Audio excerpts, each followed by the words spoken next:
desde ontem que eu comecei a me preocupar com o tema da palestra, e aí em determinado momento em prece eu pedi inspiração, né, aos espíritos amigos, ao meu anjo protetor, aos espíritos que trabalham comigo sempre na seara da doutrina espírita, e eles me mostraram uma edição do Novo Testamento de capa cinza dos Gideões Internacionais, aberto na passagem que eu vou ler para vocês. Porque quando eu abri os olhos ali, que eu olho para frente, para a luminária, olha que eu encontro exatamente a mesmíssima edição dos Gideões Internacionais que eles me mostraram. Não me mostraram à toa, porque a primeira vez não, mas a primeira vez que eu estudei o Evangelho à luz da doutrina espírita, eu senti necessidade de voltar ao Evangelho de Jesus, ao Novo Testamento, e estudá-lo. E quando eu estudei, eu tinha ganhado dos Gideões Internacionais uma ediçãozinha dessa, né? Então, na hora que eu abri o olho e vi, eu falei, nada é por coincidência. O livro, a mensagem que ela resolve ler hoje para começar os trabalhos é do livro Pão Nosso. O título da palestra é Alimento da Paz. Ou seja, está tudo em sincronicidade. E aí eu sinto que eu estou aqui só para ser realmente um instrumento da espiritualidade superior, para que a gente possa conversar sobre esse assunto. Às vezes eu faço palestra. Hoje eu queria fazer um bate-papo com vocês. E eu vou começar meu bate-papo lembrando uma passagem que está no Evangelho de Mateus,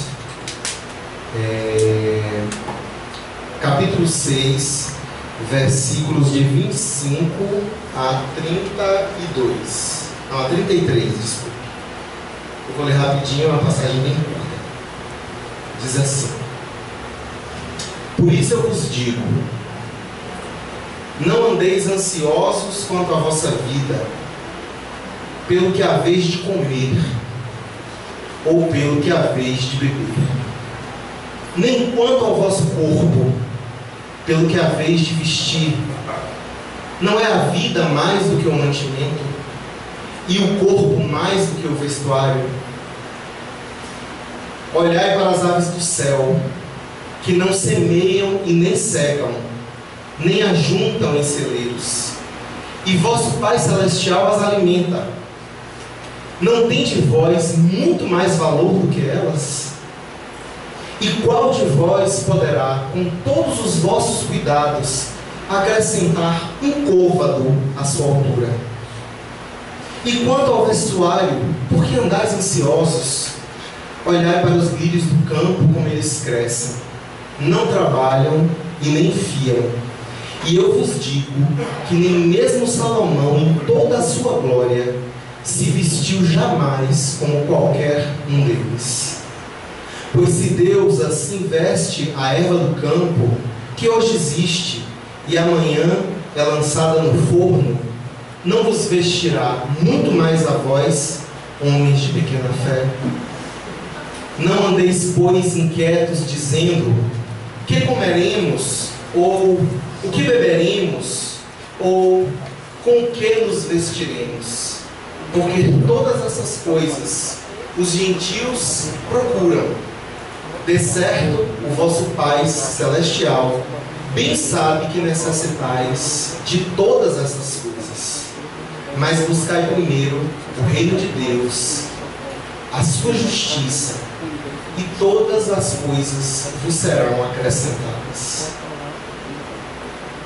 Nós espíritas não podemos nos esquecer da proposta fundamental da doutrina espírita. Não podemos nos esquecer que a doutrina espírita ela veio para nos esclarecer o que somos, de onde viemos e para onde vamos. Não podemos nos esquecer que a doutrina espírita vem para o nosso próprio crescimento, para a nossa própria iluminação.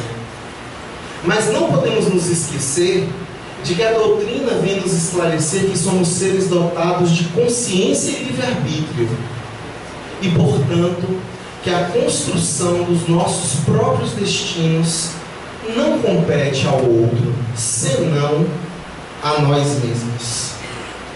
E qual de nós é que não se encontra ainda nesse movimento tão primário de que fala Jesus, preocupados com o que havemos de comer, com o que havemos de beber, com o que havemos de vestir?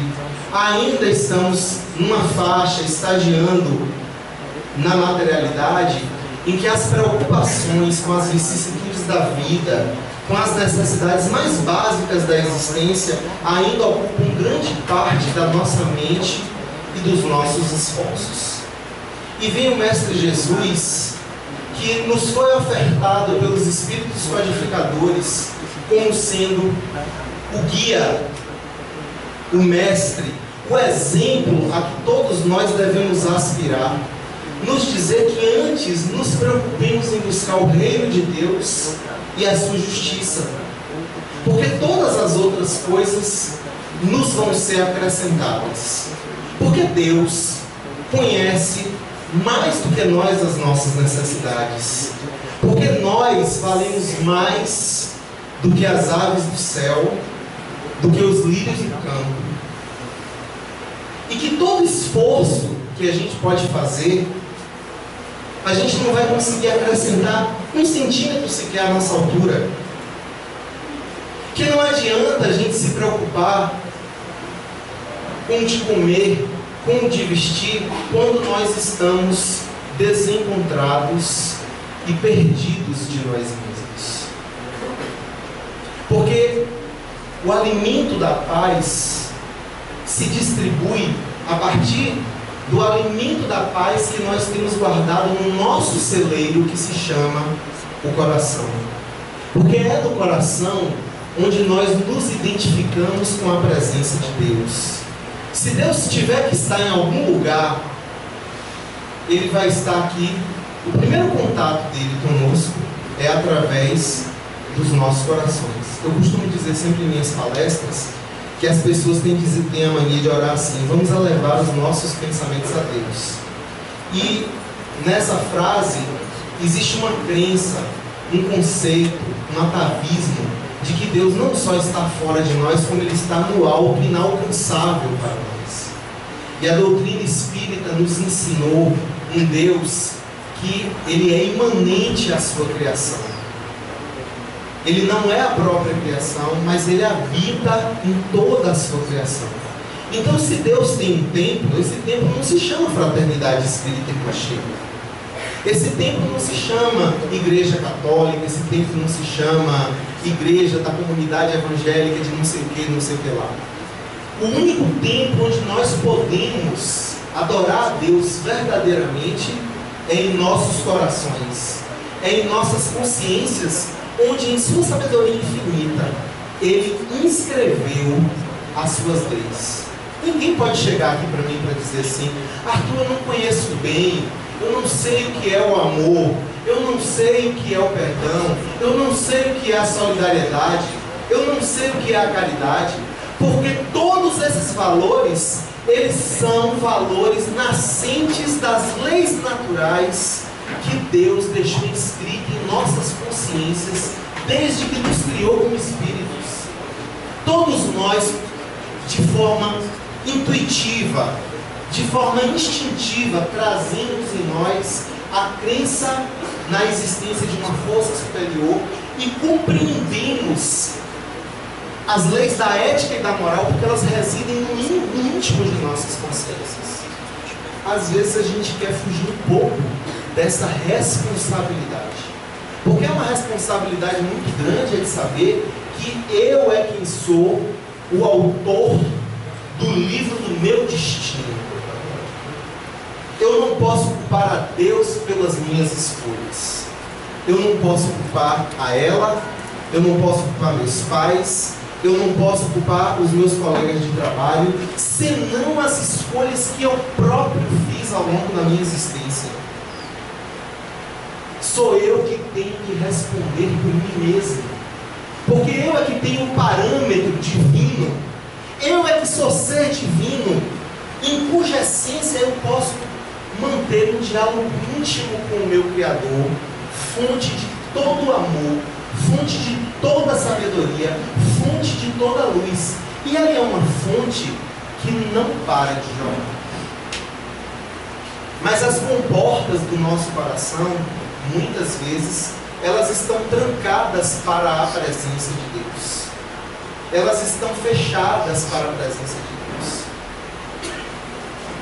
Antes da gente distribuir o alimento da paz, a gente precisa tomar do alimento da paz e comer do alimento da paz. É como se nós estivéssemos procurando uma clínica onde um nutricionista ou um nutrólogo fosse nos orientar uma dieta.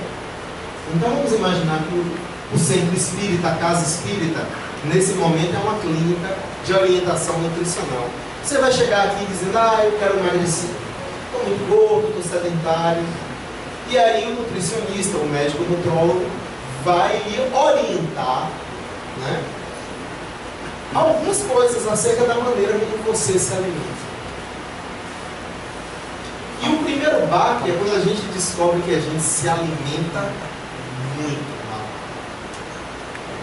A gente diz que come pouco e que é gordo. E aí vem o nutricionista ou o nutrólogo e diz assim, ninguém é gordo se não comer em excesso. E a gente tem que começar a olhar para dentro de nós mesmos para perceber que nós não nos alimentamos da maneira correta. Comemos em excesso. Nós substituímos o alimento saudável, leve, que vai nos fazer bem ao corpo. E aí eu posso fazer uma extensão da minha metáfora, que vai nos fazer bem à alma, por aquele alimento grosseiro, né? Cheio de toxinas, que nos envenenam lentamente o corpo físico, e também dos sentimentos, que nos envenenam diariamente a nascente que é o nosso coração. O primeiro passo na conquista de uma dieta saudável, onde nós nos alimentemos do pão da vida, do pão nosso, que sai da boca de todo aquele que fala em nome de Deus, exige que primeiro a gente olhe para dentro de nós e reconheça que os nossos hábitos alimentares são hábitos muito deficientes. Que nós nos intoxicamos nas emoções inferiores, na raiva, na mágoa, na tristeza, na falta de aceitação de quem nós somos. Nós ainda transferimos as responsabilidades da nossa vida para o outro e transferimos o nosso ódio para o outro, quando no fundo muitas vezes aquele ódio reflete a não aceitação daquilo que nós somos, as dificuldades que nós mesmos possuímos. É por isso que o convite da doutrina espírita à reforma íntima talvez seja um dos mais difíceis, dos mais desafiadores que nós tenhamos recebido. E nós somos aqueles que nós não podemos dizer, não, eu não sabia. Porque somos os trabalhadores da última hora. Somos aqueles que estavam no campo sem ofício e que foram chamados muitas vezes pelo mestre para a seara e resistimos, e resistimos, e resistimos. Aí quando chega a 1/10 hora, lá no final da tarde, que o mestre nos chama, a gente já está cansado de estar na inação, a gente vem para a seara e tem muito trabalho para fazer. Mas a gente pensa que o trabalho que tem para fazer é para fora. Muitas vezes, quando nós entramos na casa espírita, pensamos que o nosso trabalho como espíritas é ser os reformadores da moral ali. Por que eu digo isso? Porque nós perdemos uma energia imprescindível da vida julgando o outro, condenando o outro, avaliando a atitude do outro. Energia essa que deveria estar sendo investida em autoconhecimento, no trabalho íntimo de reconhecer em nós o que precisa ser brilhado. Então é mais fácil chegar na casa espírita e dizer, eu não gostei daquela pessoa que conduz a doutrinária. Eu não gostei daquele médium que deu o passe. Muito pedante.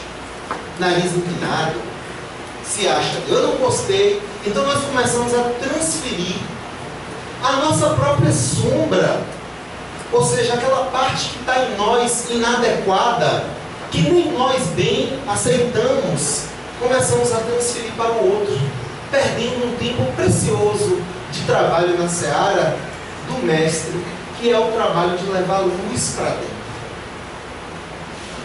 O trabalho de levar luz para dentro talvez seja o trabalho mais gratificante que nós possamos encontrar nesta vida, na encarnação neste nosso planeta, em vias de se transformar em um planeta de regeneração. E ainda somos prova de expiação. Porque enquanto tiver pessoas morrendo de fome, de sede, de doenças, por causa da nossa corrupção moral, então isso ainda não é propriamente um mundo de regeneração. Mas quando o coração de cada um de nós acender aquela centelha do amor que nos coloca em contato com a compaixão, que abre os nossos olhos compassivos, que deixa de ver o outro como inimigo, como antagonista, como responsável pela parte sombria que nós não sabemos lidar dentro de nós mesmos, e nós passamos a enxergar o outro como um companheiro de jornada, e que nenhum companheiro de jornada deveria estar preocupado com o que vai comer, com o que vai beber e com o que vai vestir, num mundo que, apesar de ser de provas e de expiações, só nos oferece, só nos oferta diariamente abundância. Olhem para a nossa natureza. O planeta Terra, a Mãe Gaia, só nos oferta abundância. Se não fosse a nossa ganância, se não fosse a nossa sede de poder, de controle, ninguém passaria fome, ninguém passaria necessidade, e as pessoas poderiam ter mais tempo para se dedicar à busca do reino de Deus e da sua justiça, porque tudo aquilo que Deus pode nos ofertar, Ele nos oferta em abundância. Falta um pouco para que a gente possa alcançar um estágio de mundo de regeneração, porque falta essa sensibilização do coração humano. E se essa sensibilização ela não começar nos meios cristãos que acreditam no amor como resposta, porque eu tive vontade de falar assim para você: eu não vou dar a palestra, não. Eu vou deixar a mão do Luiz cantar, porque ele estava falando de tudo que eu estou falando aqui com a linguagem da poesia e da música, que muitas vezes sensibiliza mais o coração. Mas nós somos aqueles que ainda estão repetindo as lições, encarnação atrás de encarnação, e a gente ainda acha que precisa de um Salvador. A gente ainda não descobriu que o único Salvador é aquele que habita em nós próprios, porque somos criaturas de essência divina. A água da vida ainda está na fonte, e a fonte de onde ela jorra é do nosso coração, que infelizmente está sufocado nos espinhos e nas pedras dos tropeços que todos nós cometemos na vida e com os quais nós temos que nos reconciliar. O caminho de volta para o coração, eu posso dizer isso para vocês, e sem nenhuma arrogância dizer que é por experiência própria, ao longo dos meus quase 30 anos como espírita, quase 30 anos, ano que vem faço 30 anos de espiritismo, eu atingo a maioridade do espiritismo, 30 anos de espiritismo, mas vamos colocar aí mais 15 anos de trabalho terapêutico em consultório. com o auxílio de um psicólogo. E ao longo desses 30 anos de espiritismo e 15 anos de terapia, eu descobri que o caminho de retorno para o coração é um caminho onde, invariavelmente, nós vamos ter que defrontar a tristeza e a dor que nós mesmos colocamos no caminho do nosso coração. Porque o trabalho de olhar para dentro e de remover todo esse lixo emocional que a gente acumula, e não é só dessa vida que a gente acumula. Muitos de nós ainda estamos aqui encarnados nesta condição porque estamos repetindo e repetindo e repetindo, fazendo pequenos avanços encarnação a encarnação, mas na média avançando a passos muito curtos. Porque nós ainda não compreendemos o verdadeiro significado do convite do Mestre Jesus. Porque nós ainda não compreendemos a sabedoria da autorrealização na descoberta de si mesmo. Nós somos aqueles que, quando Jesus ensina assim, eu sou o caminho, a verdade e a vida, a gente lê assim, Jesus é o caminho, a verdade e a vida. Então é mais fácil a gente depositar a salvação em Jesus, né? Aí veio a Igreja Católica e pegou Jesus e tirou da condição de humanidade. Olha, ele não é mais homem, não. Ele é uno com Deus. Aí pega uma frase lindíssima do Evangelho de João, em que Jesus diz, eu e o Pai somos um, e transformam aquilo num dogma, num cânone. Então, o nosso Deus é um Deus muito complicado, porque o nosso Deus é o Deus, né? Não o nosso Deus, o Deus na sociedade cristã. É um Deus complicadíssimo. O Pai, Filho e Espírito Santo, tudo numa coisa só. E mesmo nós, espíritas, que já deveríamos ter rompido com essa concepção de Deus, ainda guardamos ela de forma atávica. Então preferimos divinizar a figura de Jesus, colocar Jesus num lugar inalcançável, enquanto os Espíritos nos oferecem Jesus como exemplo, guia e exemplo a ser seguido. Ele se faz homem, sendo Espírito puro que é, para dizer, olha, mesmo na condição da materialidade, vivenciando todas as vicissitudes e dificuldades que a condição humana impõe à alma, é possível voltar para o caminho de si mesmo, do eu verdadeiro, onde nós estamos em contato com o nosso Pai. Eu sou o caminho, a verdade e a vida. Não eu, a personalidade. Eu, a essência divina que habita cada um de nós. A centelha divina que somos nós, espíritos criados por Deus. Eu sou o caminho, a verdade e a vida. Mas com quem menos eu, personalidade, tenho estado em contato é com eu verdadeiro. Até porque personalidade, sabe o que significa persona? Persona significa máscara em grego. Nós no Ocidente valorizamos muito as nossas personalidades, né? No Brasil a gente usa aquela musiquinha da novela Gabriela, né? Eu nasci assim, eu cresci assim. Você, como é que é? Você sempre assim, vou morrer assim. Gabriela, né? Sempre Gabriela. Aí sempre Gabriela, sempre Arthur, sempre, como é mesmo assim? Sempre Cláudia. Cada um pode cantar do seu jeito. Porque nós valorizamos demais a personalidade. E personalidade, persona, é a máscara com que nós nos apresentamos para o mundo. Não é a nossa essência espiritual verdadeira.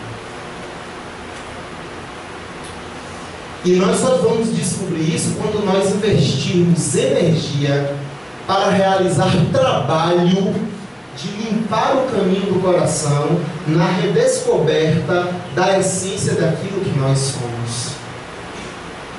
para que quando a gente chega no nosso coração, eu posso dizer a vocês que no dia que eu entrei em casa,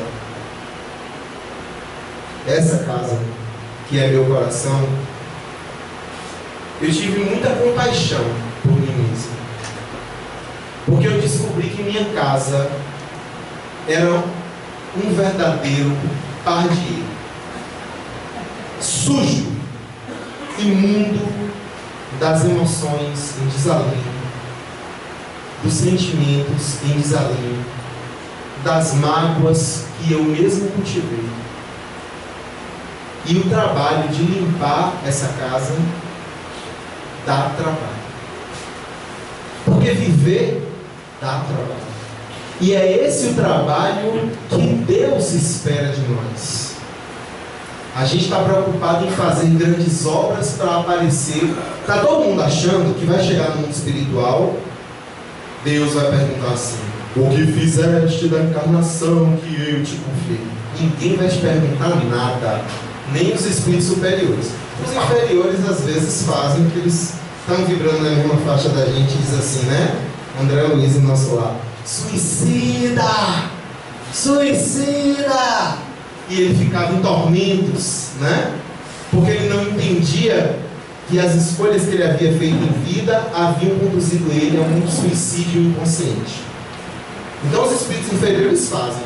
Mas vocês estão pensando que Deus, os espíritos superiores, vão chegar para vocês para cobrar qualquer coisa? Vocês só vão precisar responder mediante a própria consciência de vocês. A gente espírita se engana achando que é Deus que aplica a lei de causa e efeito.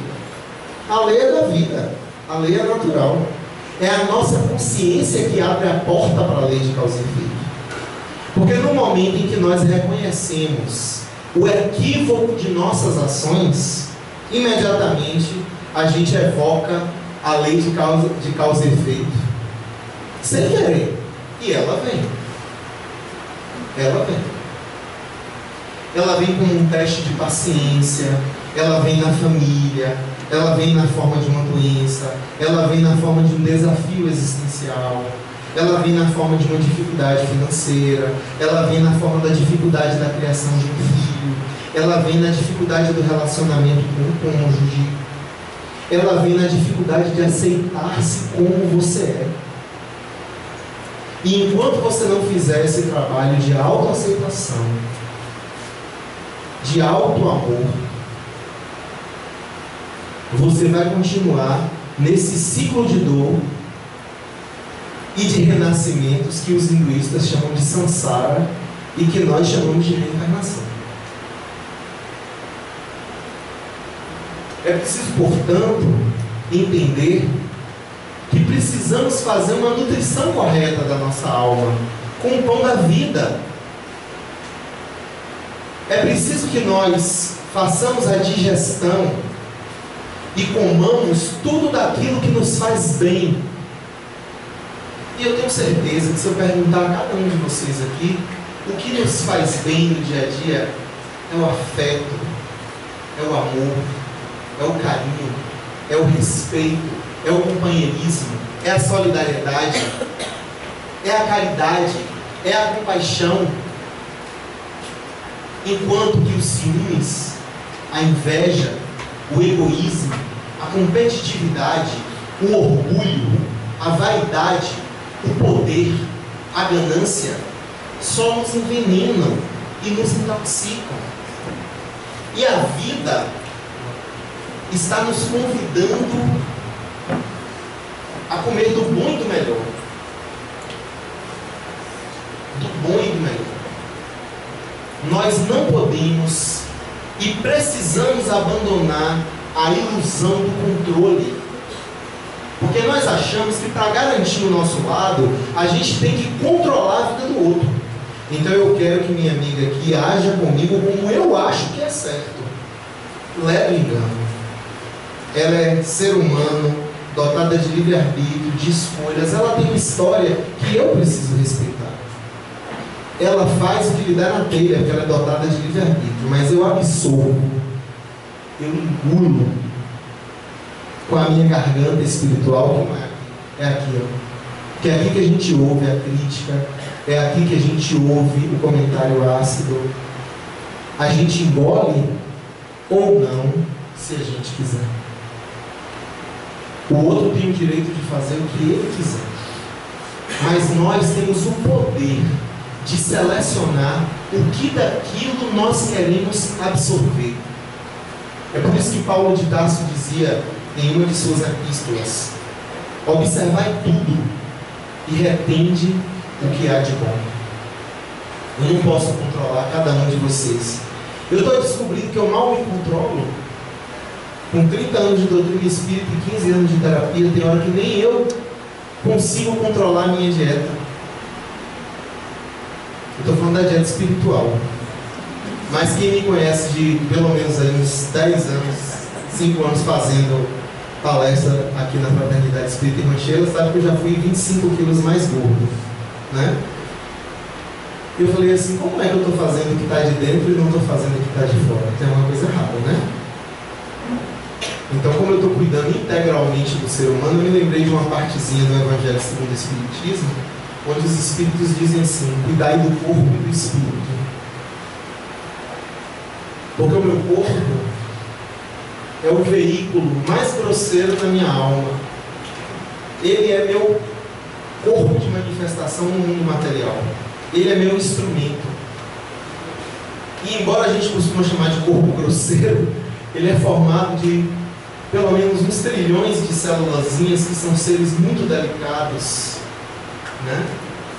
Que não estão aí para receber a nossa descarga de descaso e de toxinas na forma de alimentação ruim no sentido material e tampouco da alimentação ruim no sentido emocional e no sentido espiritual. Porque conforme pensamos, plasmamos no fluido universal. O nosso pensamento põe o fluido em ação. E a qualidade do fluido depende da natureza do pensamento que pôs o fluido em movimento. Quem já leu o Livro dos Espíritos, o Livro dos Médiuns e a Gênese, pelo menos esses três, sabe do que eu estou falando aqui. Quando pensamos, somos co-construtores da realidade ao nosso redor. Então, se nós quisermos construir sempre a repetição do sofrimento, da dor, da amargura e das trevas, a gente sabe fazer isso. Mas esse caminho é o caminho que eu não quero mais. Eu não quero mais. Porque eu escolhi Jesus como exemplo e guia. É a Ele que eu chamo de mestre. É o exemplo dele que deve me motivar. Então eu queria que vocês, ao sair daqui hoje, se refletissem e se perguntassem: eu escolhi o Mestre Jesus? Ou eu estou nessa porque eu estou Maria vai com as outras? Eu conheço o ensinamento de Jesus? Ou eu só repito, né, aquilo que alguém me deu como um alimento previamente digerido? Eu sempre gosto de citar essa passagem de Buda, né? Uma certa feita, um discípulo de Buda fez uma pergunta a ele e Buda fez silêncio. O discípulo tornou a perguntar e Buda fez silêncio. Na terceira vez, o discípulo se irritou e disse assim: mestre, por que você não está me respondendo? Ele disse assim: porque é importante que o homem, quando queira comer um pêssego, ele vá até o pessegueiro, colha o próprio pêssego e experimente morder o pêssego, sentir a sua textura e o seu dulçor. Quando é uma criança, você pega o pêssego, mastiga o pêssego, faz uma papinha e dá na boquinha da criança, porque ela ainda não tem condições de morder o pêssego por conta própria. Mas nós somos aqueles que temos condições de buscar a experiência do conhecimento, seja ele de natureza material ou espiritual, pelos nossos próprios esforços. E quando eu só digiro o alimento que já foi pré-processado pelo outro, eu não tenho responsabilidade pela cognição que eu faço a partir daquela minha experiência. Eu digo assim, não, Jesus é o mestre, porque eu estou repetindo a educação que eu recebi da minha mãe, ou a educação que eu recebi da minha família, na igreja, no centro espírita, no templo budista, no centro de Umbanda, no terreiro de Candomblé, não importa qual religião. Você está simplesmente reproduzindo, passando adiante o pesseguinho mastigado. Enquanto que a vida nos convida a saborear o pêssego. Precisamos nos ofertar o alimento da paz. É preciso também nós destruirmos a concepção de paz como inação, inatividade. Porque tudo em um universo obedece a uma lei natural, que é uma lei de Deus chamada lei do trabalho. Portanto, a paz não é aquilo que a gente vive quando a gente não tem preocupação, quando a gente não tem desafios, quando a gente não tem que criar os filhos, quando a gente não tem que trabalhar para poder pagar as contas. Todos nós ainda estamos naquela ilusão de ganhar na loteria, ficarmos milionários e achar que não vai trabalhar. A experiência mostra que essas pessoas, em cerca de 2 anos, não têm mais nenhum centavo. Porque acham que a vida é só fruir, fruir, fruir. E a riqueza, ela é assim: se posta em movimento, riqueza gera riqueza. Mas se estagnada, ela se consome.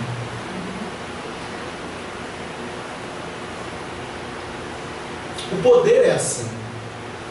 Porque o verdadeiro poder é de Deus. Nós somos meros receptáculos de onde o poder infinito de Deus emana. Só que nós somos receptáculos finitos para conter o que é infinito. Se você tentar segurar o que é infinito dentro de um receptáculo finito, o que vai acontecer com o receptáculo? Ele rompe, ele se rompe, ele não aguenta. É isso que acontece muitas vezes com a gente, né? Então o sábio sabe que se eu verter água de uma cachoeira nesse copo, vai chegar um momento em que esse copo vai transbordar. Que bom se a gente pudesse entender que o amor infinito de Deus só pede que as portas do nosso coração estejam abertas para que o amor divino possa transbordar através de nós, para que o nosso olhar para a vida, para si mesmo e para o outro, seja um olhar que transborda de amor, de afeto. Então nós precisamos renovar o nosso conceito da construção da paz, porque ela não prescinde, ou seja, vou falar numa linguagem mais simples, você não vai ter paz sem trabalhar. Vida é trabalho, é um trabalho diário. Viver dá trabalho. Quem está pensando que vai chegar no mundo espiritual e não vai trabalhar, está muito enganadinho. Porque lá a gente trabalha o triplo do que trabalha aqui. E quem não trabalha, usando a linguagem de André Luiz, que é bem material ainda, não tem bônus hora. Lembram do filme de Nosso Lar, aquela senhora que ela queria permissão para visitar os filhos? Lembram disso?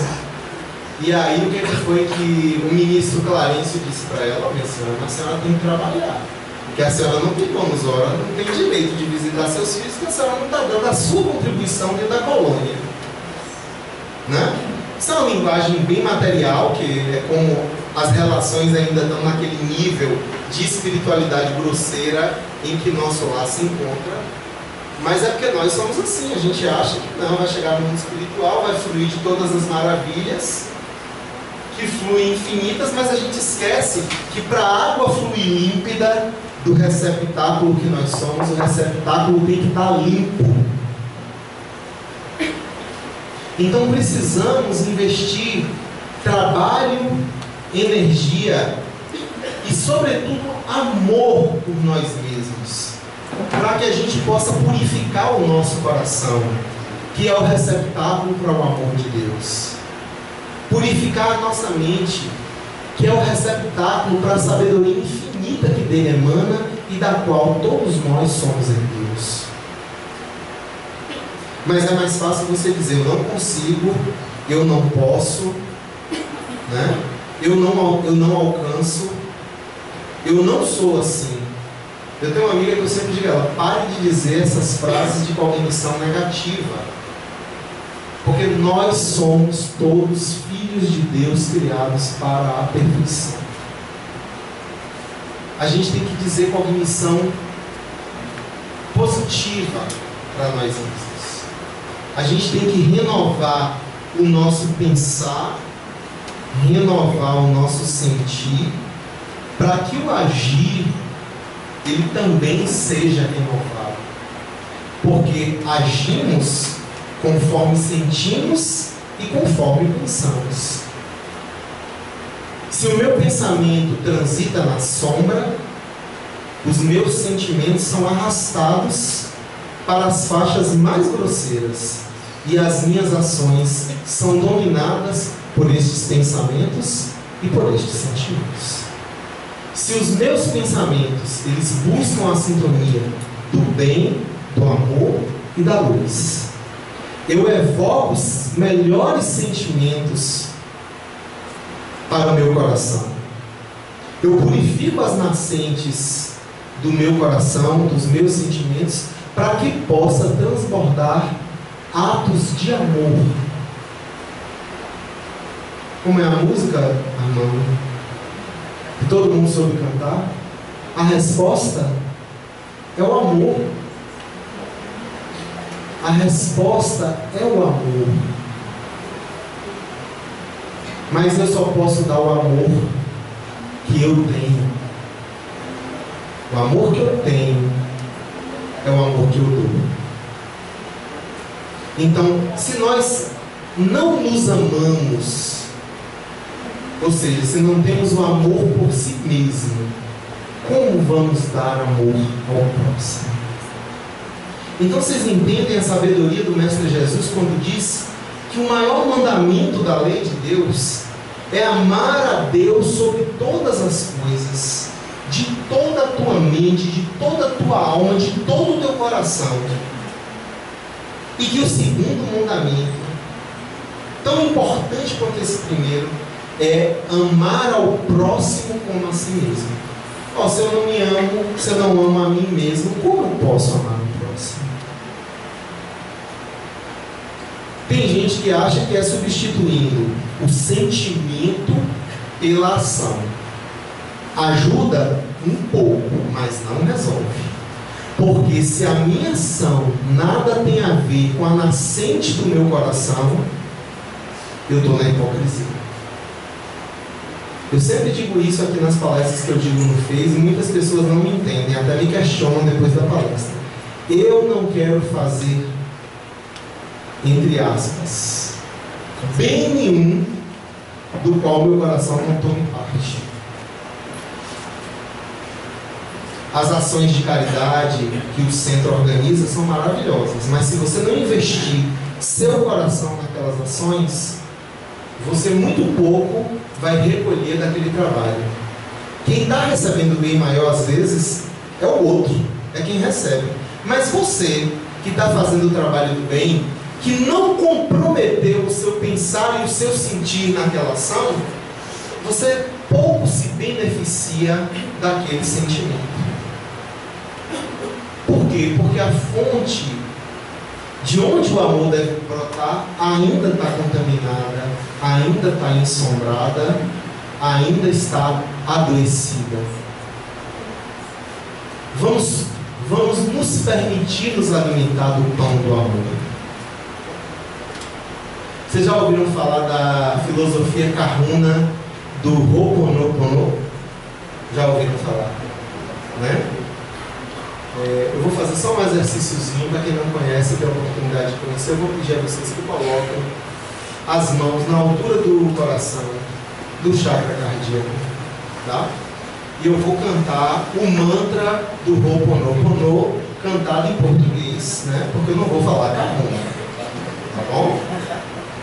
Então o mantra diz assim: sinto muito, me perdoe, sou grato, eu te amo. Sinto muito, me perdoe, sou grato, eu te amo. São mágicas palavras vindas pra curar, fluindo do amor pra nos libertar. Sinto muito, me perdoe, sou grato, eu te amo. Sinto muito, me perdoe, sou grato, eu te amo. São mágicas palavras vindas pra curar, fluindo do amor para nos libertar. Em Kahuna.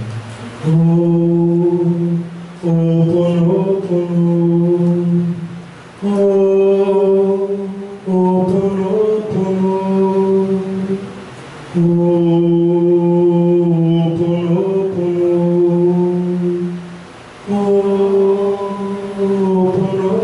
Em português. Sinto muito, me perdoe, sou grato, eu te amo.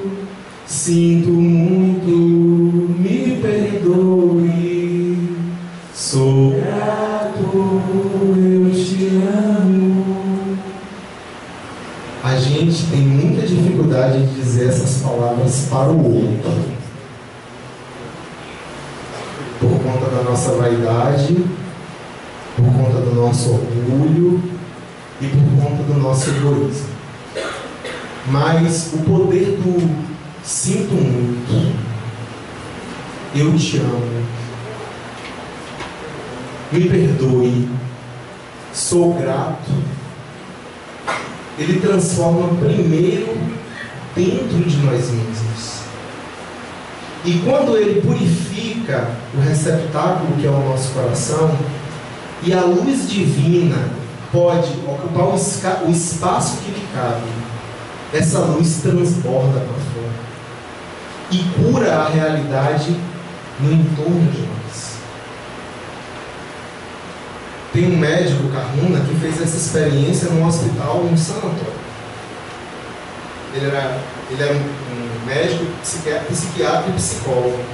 Só que ele era descendente dos Kahuna e assumiu a direção do hospital. Eram pacientes psiquiátricos em estado gravíssimo das mais diversas patologias psiquiátricas. E o clima, o ambiente institucional era péssimo. Todos os trabalhadores naquele ambiente estavam em sofrimento psíquico, porque tinham que lidar com aquele nível de energia grosseira, de sofrimento humano. E é um sofrimento que contamina. Quem tem um paciente portador de depressão, de ansiedade, de um transtorno ansioso depressivo em casa, um esquizofrênico, ou qualquer outro tipo de desajuste psiquiátrico, sabe do que eu estou falando. Porque você acaba se contaminando naquela energia, né? E sem a família é muito difícil você fazer a transformação daquele paciente. E ao mesmo tempo, aquela energia grosseira, parece um buraco negro que suga toda a luz. E às vezes a gente bota um esforço inaudível, insuportável, para transformar o outro, quando a gente tem que entender que a gente tem que curar a si mesmo. O que o médico fez? Um ambiente hospitalar era tão doente, que ele se trancava no gabinete médico dele, e ele lembrou desse ensinamento do povo Kahuna, de onde ele era descendente, e ele começou a fazer o Ho'oponopono. 2 meses depois, o ambiente hospitalar era outro.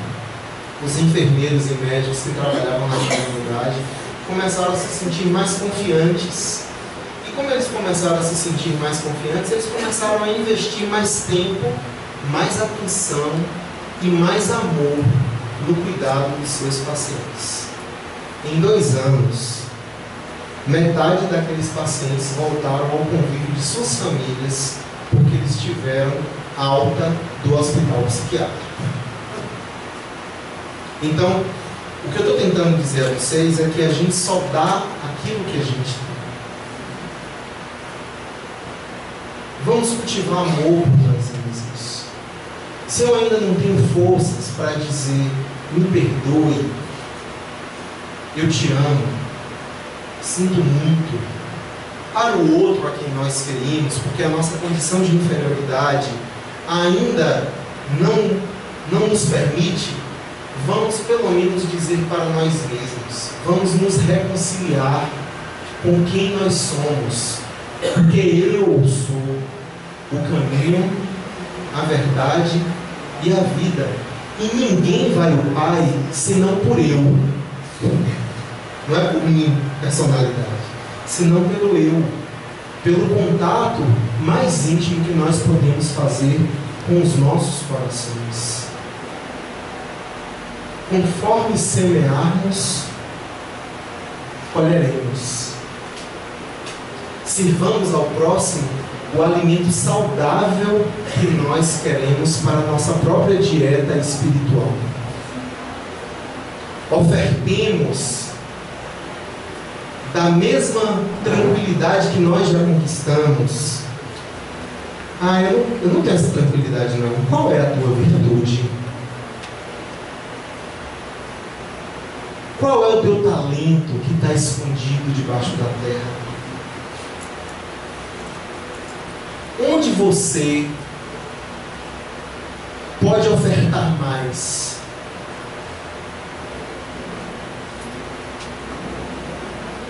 Descubra cada um, porque eu não tenho essa resposta para dar para vocês. Eu sei a minha. Por exemplo, eu descobri que eu ensino porque eu amo ensinar. O que me motiva a aprender é poder compartilhar com as pessoas ao meu redor.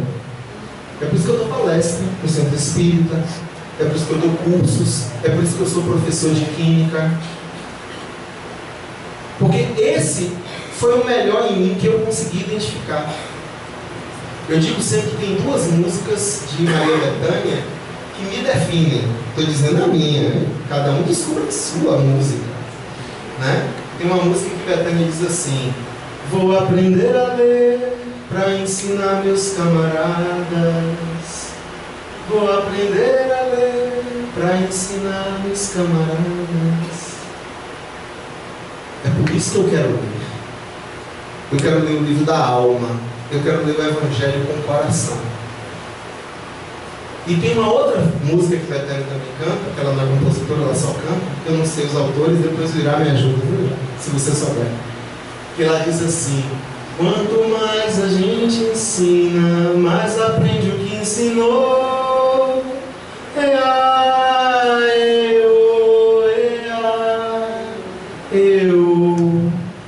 Porque eu quero que vocês saibam que tudo isso que eu estou dizendo aqui a vocês, não é que eu já tenha realizado totalmente. Eu sou ceareiro, igual a todos vocês aqui. Tem uns que estão ouvindo o chamado e ainda não se decidiram por botar a mão no arado. Mas cada um tem seu tempo. Toda semente brota no seu tempo certo. O tempo certo em que a semente brota é quando o terreno do coração está fértil. Enquanto o terreno do coração está sufocado de pedregulhos e espinhos de dor, ele não encontra a possibilidade que permite a semente do semeador de florir. Mas o chamado, tá aí, o convite para as bodas é contínuo. nos resta vestir o traje de gala. E ninguém vai ao casamento esfarrapado, vai? Mas esse traje de gala de que nós temos que nos vestir é a luz, que é o lugar que nos pertence. É o amor, que é o lugar que nos pertence. É a compaixão, que é o sentimento que é coerente com quem nós somos. É o perdão das ofensas que nasce do coração compassivo, que ama a si mesmo. Muita gente acha que não pode ofertar nada, mas eu tenho certeza que Jesus conta conosco como nós somos. Se ele chamou o turrão do Pedro, que era violento, que desembainhou a espada e arrancou a orelha do centurião, e ele, entendendo a condição de inferioridade de Pedro, pegou a orelhinha do centurião, botou no lugar e curou. Se ele chamou Paulo, que era um perseguidor implacável dos cristãos, mas era um homem de muita fé. E se Paulo, no encontro da estrada de Damasco, caiu de joelhos e ficou cego durante um tempo, para que ele pudesse passar a enxergar a realidade com o olho do amor, eu tenho certeza absoluta que no coração de cada um de nós, onde reside quem nós somos verdadeiramente, existe um trabalhador incansável em nome de Deus e em nome do amor, para que nós possamos transformar essa terra no paraíso prometido. Vamos botar as nossas mãos a serviço do amor, porque o nosso Mestre conta conosco. O mundo de regeneração não cai do céu, como nada cai do céu. Cai do céu as bênçãos, das quais nós temos que ser os veículos, os receptáculos purificados, para que possamos transmitir ao próximo, aquele que ainda se encontra no engano e na escuridão, a luz da vida que pode fluir através de cada um de nós. Então que Jesus nos abençoe, nos conduza aos nossos lares, nesse movimento de reflexão, nessa descoberta do amor que nós temos que ter por nós mesmos, nessa proposta de uma nova dieta, onde ao invés de tirar a Coca-Cola, o açúcar, a gordura, o excesso de sal, que também precisa tirar, né, gente? Cuide do corpo e do espírito. A gente vai buscar o melhor alimento, o alimento do amor, do carinho, do afeto, do respeito, da solidariedade, da compaixão. Vamos ser luz nos ambientes em que fomos chamados a viver. Não é para vir ser luz dentro da casa espírita só. A casa espírita é um lugar importantíssimo. É escola, é hospital e é oficina de trabalho. Aprendi isso nos seus salvaguardos quando eu tinha 16 anos de idade. Foi a primeira palestra que eu ouvi ali. Centro espírita é escola, centro espírita é hospital para aquele que sofre, escola para aquele que deseja aprender, e oficina de trabalho para aquele que ainda não sabe como operacionalizar o amor em sua vida. Mas o verdadeiro trabalho, o verdadeiro espírita, o verdadeiro cristão, ele começa na hora que a gente bota o pé ali da porta para fora. Quando a gente tem que defrontar os desafios que a vida nos apresenta diuturnamente. É o trabalho que nos cabe. Então que Jesus possa nos conduzir aos nossos lares em clima de paz, mas obviamente que agora é a hora do passe. Né? Coletivo, os médicos já estão ali esperando e eu enrolando, passei 5 minutos, não foi? Eu sempre faço isso, tá bom? Mas os espíritos não me deixam parar, eu quero parar porque eu estou vendo o horário e eles falam, não, você tem que falar isso, né? Então eu obedeço a eles. Que Jesus nos abençoe, tá? Não é para sair daqui em paz da inação, mas em paz dinâmica, que assim seja.